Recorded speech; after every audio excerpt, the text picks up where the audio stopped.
Capítulo 25. Efeitos da oração.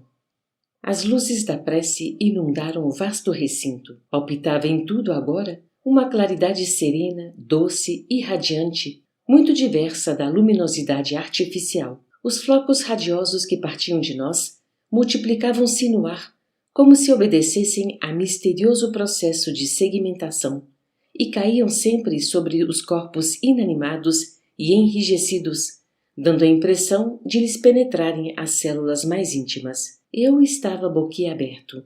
Não me fora permitido contemplar fenômenos dessa natureza em nosso lar. Aliás, concluía, ainda não receber auxílio magnético às percepções, senão poucas horas antes da viagem.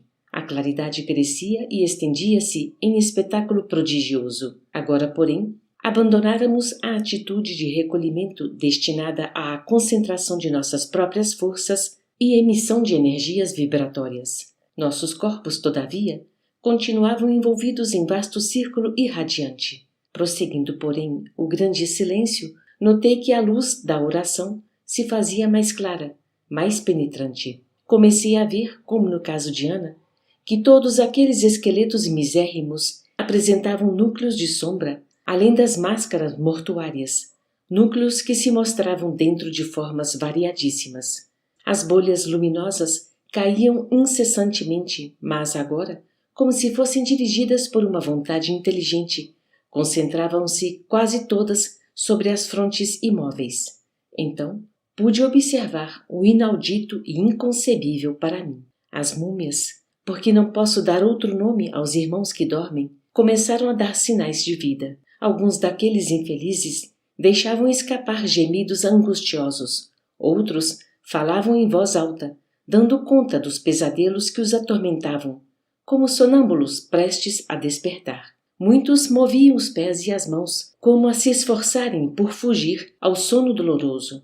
Eminentemente surpreendido, reparei que 2 se levantaram distante de nós. Recordei que ambos faziam parte daqueles que haviam recebido toda espécie de assistência, inclusive o sopro curativo. Olharam-nos de longe, como loucos que acordassem de súbito, e dispararam a correr, espavoridos, não obstante a impressão de cadáveres ambulantes que nos causavam.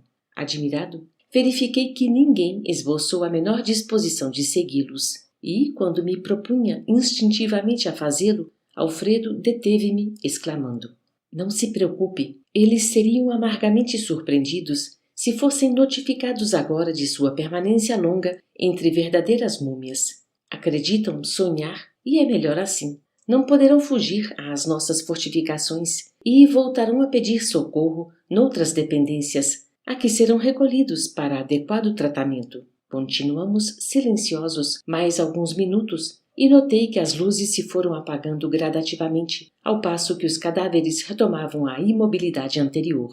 Ismália declarou terminadas as nossas atividades da oração e o administrador, após o sinal luminoso que notificava aos operários o término das obrigações, adiantou-se para nós exclamando: "Gratíssimo pelo concurso fraternal. Realizamos belo serviço intercessório. Desde alguns dias, ninguém se levantava. Aniceto, percebendo-nos a perplexidade, falou a Vicente e a mim de maneira significativa. Conforme viram, o trabalho da prece é mais importante do que se pode imaginar no círculo dos encarnados. Não há prece sem resposta, e a oração, filha do amor, não é apenas súplica, é comunhão entre o Criador e a criatura, constituindo assim o mais poderoso influxo magnético que conhecemos. Acresce notar, porém, já que comentamos o assunto, que a rogativa maléfica conta igualmente com enorme potencial de influenciação.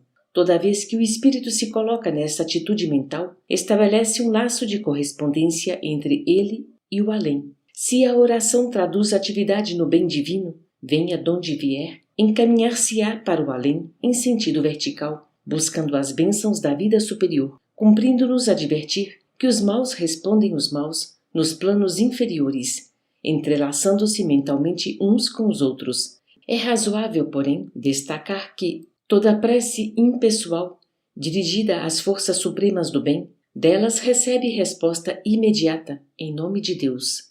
Sobre os que oram nessas tarefas benditas, fluem das esferas mais altas os elementos força que vitalizam nosso mundo interior, edificando-nos as esperanças divinas, e se exteriorizam, em seguida, contagiados de nosso magnetismo pessoal, no intenso desejo de servir com o Senhor e, procurando materializar o pensamento para facilitar-nos a compreensão, acentuou: viram vocês cair sob nós os elementos a que me refiro e observaram a sua exteriorização com as luzes de cada um de nós, em benefício dos irmãos que dormem e sofrem. Concedeu-nos o Altíssimo a força de auxiliar e em porções iguais para todos, mas nós a espalhamos de acordo com a nossa possibilidade e coloração individuais. Ismália, cujos sentimentos são mais amplos e universalistas que os nossos, pôde receber com mais clareza